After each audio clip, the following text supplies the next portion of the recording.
Hello everyone, in today's video I am going to cut some parts of the sprues, sand off a nasty sink mark, break off some loosely hanging parts, discard an old yellow decal sheet, use a new tool set and another new tool, and if two weren't enough, another new tool.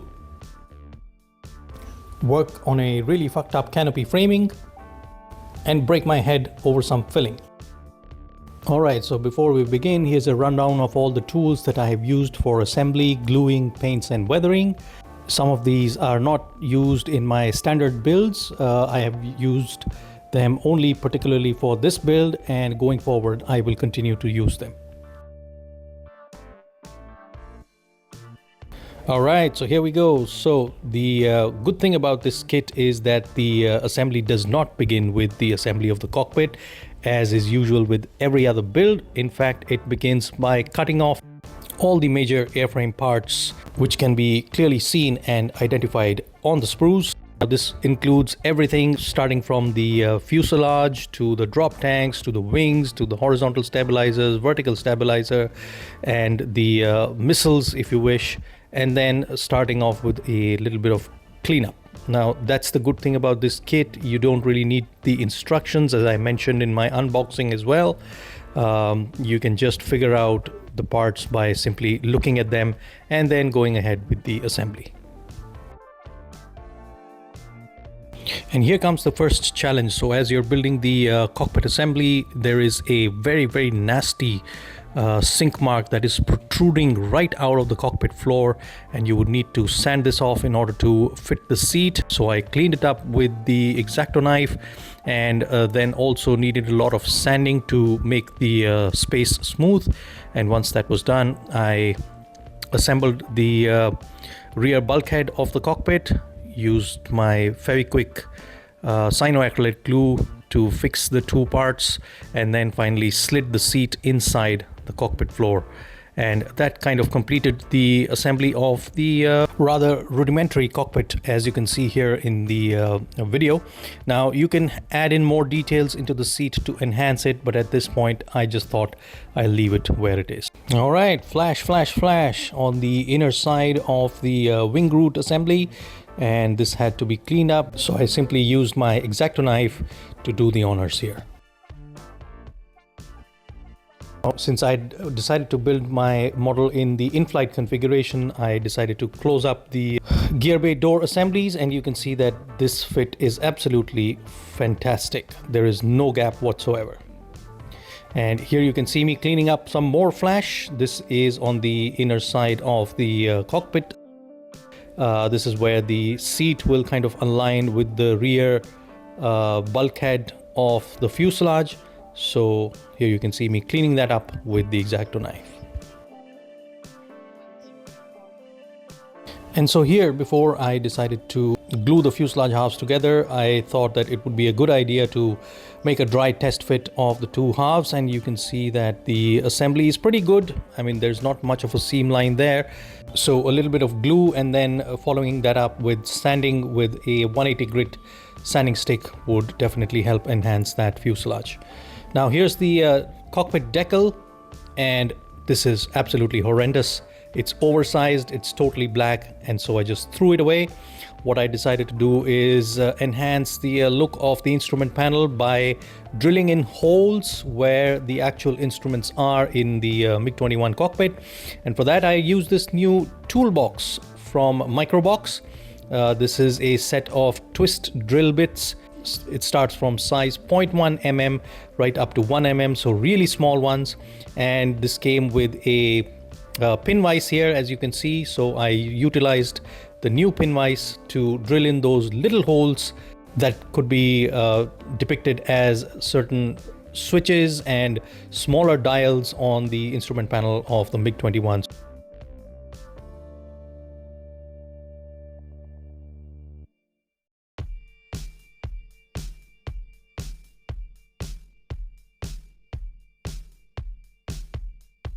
Right, so the cockpit floor and seat assembly was assembled inside the right side of the fuselage half. But at this point I found that there is this very nasty sync mark right at the place where the elevator would go when I am assembling. And so to cut that out, I used this fantastic little tool. This is a nipper. It was given to me by one of my followers and good friend now from Canada, Satinder. Thank you very much for that. And it makes an extremely clean cut. And as you can see here, I'm showing you the practical example of how clean a cut it makes. And it helped me to remove most of that stupid sync mark that was there, blocking the way for the horizontal stabilizer. And once that was done on the inner side, I used the X-Acto knife to cut out and sand off the rest of the leftover sync mark.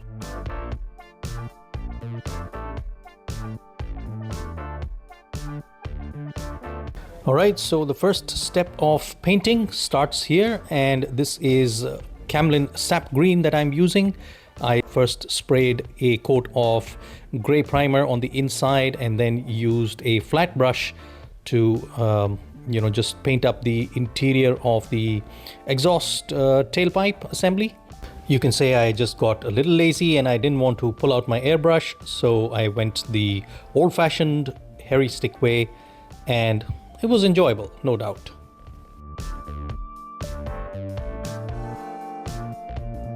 Okay, so another new tool, and this is the first time I'm trying the Revell Contacta glue.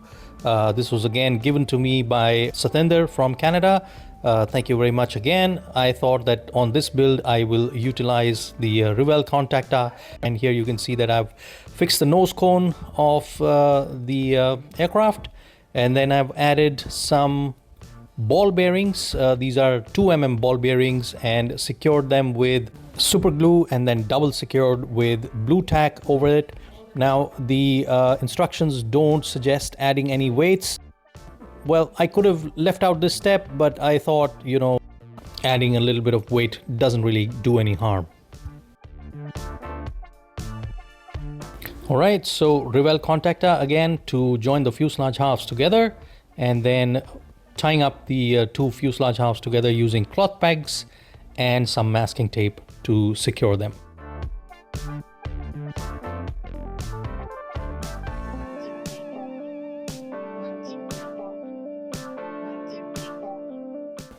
Alright, so Revell Contacta back to the rescue, and this time I am fixing the nose landing gear bay doors, and you can see that the alignment is absolutely flawless.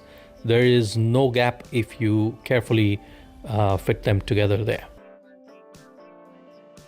Now wings, they literally slot into the grooves that are given on the sides of the fuselage. Very, very simple, but here you can see that there is a little bit of a gap that will need to be addressed. Horizontal stabilizers, again, they have grooves on the side of the fuselage halves, so they also slot in very nicely.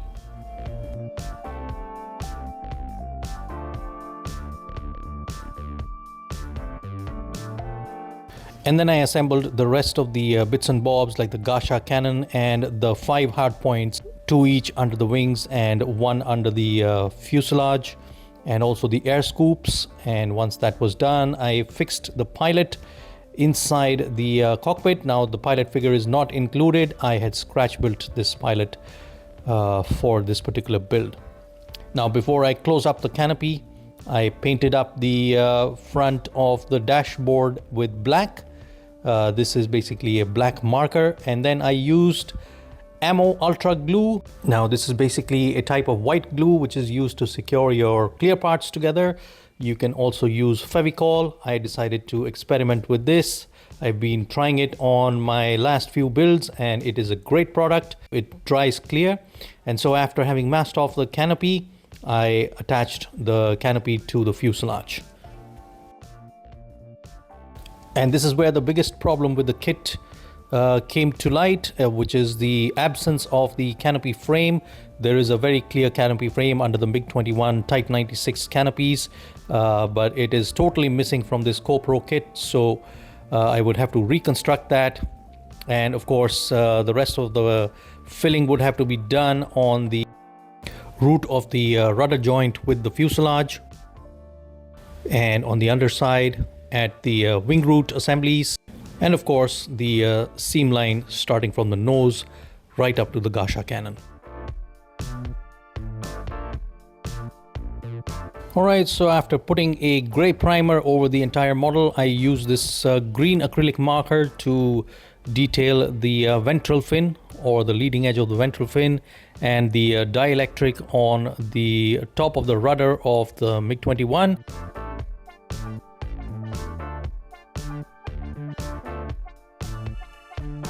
And then I used this Abro number 89 matte light grey. This is for the overall grey paint over the entire body of the MiG-21.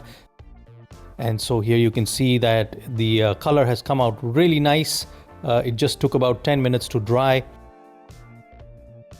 And then Camlin acrylic sap green makes a reappearance here with the nose cone of the MiG-21 painted in this color. And as you can see that this color is also very vibrant. It came out looking really nice.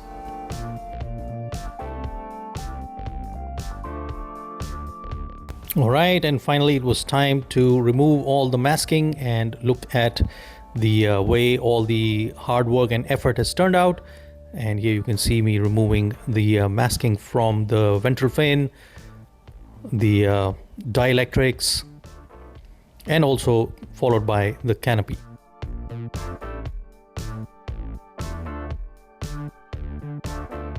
Although it looks pretty bland at this moment, but the gray and the greens have come out really nice, including the lines of masking on the canopy, and I'm pretty chuffed with it at this moment.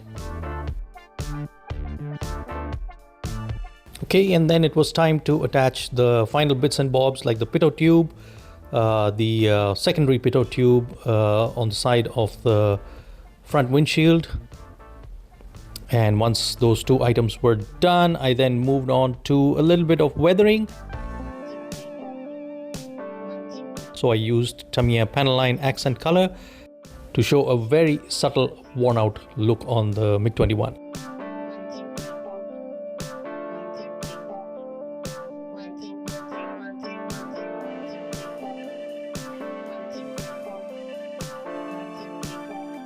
The accent color was given about 15 minutes to dry, and once that was done, I used the Winsor & Newton Artist's White Spirit. I dipped a cotton Q-tip into it and then very gently started wiping off the excess wash in the direction of flow of air. The excellent bit of flash made a reappearance here, especially on the landing light. As you can see there, the whole landing light is covered with flash. So this was cleaned up, and then I glued the landing lights on the underside of the wings using the same Ammo Ultra white glue.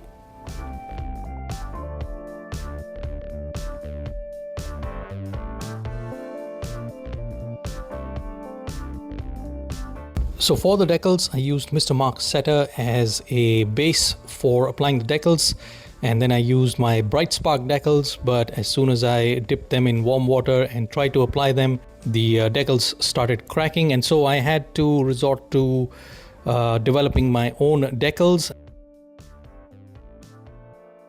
Yes, there is a slight white border that you see around these decals.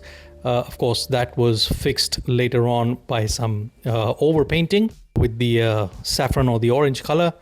And once all the decals were done and dusted, I then went ahead and attached the final parts, like the radio altimeter, the drop tanks, the rocket launchers.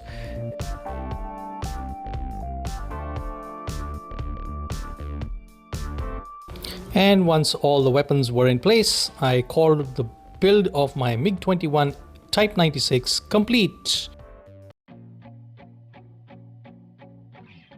So here you have it on the rotating disc of glory, the CoPro 1/72nd scale Mig-21 MF, or better known as Type 96 in the Indian Air Force.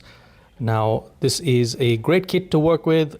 Shape-wise, the kit is very accurate for a Mig-21 MF, although there are many other much better kits available in the market, but I usually buy kits that are available really cheap because they present me with a fair enough challenge for my modeling skills. There are shake and bake kits no doubt available in the market. An Edward kit, for example, in 72nd of the Mig-21 MF is also available, but that's quite expensive. So this is a good choice for a cheap kit. Now there are three downsides to this kit. One is that it does not come with a pilot figure, so you would either have to scratch build that or get an aftermarket pilot. Because as in my case, I had decided to mount it in the in-flight configuration, and then it doesn't really make sense to show an aircraft flying without a pilot inside, unless you want to depict it as a pilotless drone, which the Mig-21 is not. Second downside to this kit is the horrendous cockpit decals. I'm not talking about all the decals, only the cockpit decals. They are oversized and they are practically useless. They will never fit the size of the instrument panel or the side walls of the cockpit, so there's no reason whatsoever to use those. Of course, the other decals, which are the Air Force marking insignia of the Soviet Air Force, the Czech Air Force, and the Polish Air Force, and also I think there was the Hungarian Air Force. So those four Air Force markings, I think they are pretty good. You can use them if you're building one of those schemes, but the cockpit ones are just a shame. And last but not least, and the most time-consuming downside, is the reconstruction of the cockpit frame, or rather the canopy framing all around the canopy. That would have to be done either with stretch sprue or with putty. I found it easier to do it with putty and have the side framing reconstructed. But the best part is that it has very few parts and you can literally assemble all of them, barring the fact that you need to clean up the flash around a few parts. You can assemble the entire model over a weekend and get it into the painting phase. So if you enjoyed watching this video, do click the like, do consider subscribing to the channel, and don't forget to comment, of course, because I love interacting in the comments. Swing Wing Sing signing off. See you again in the next video. Bye bye. Take care.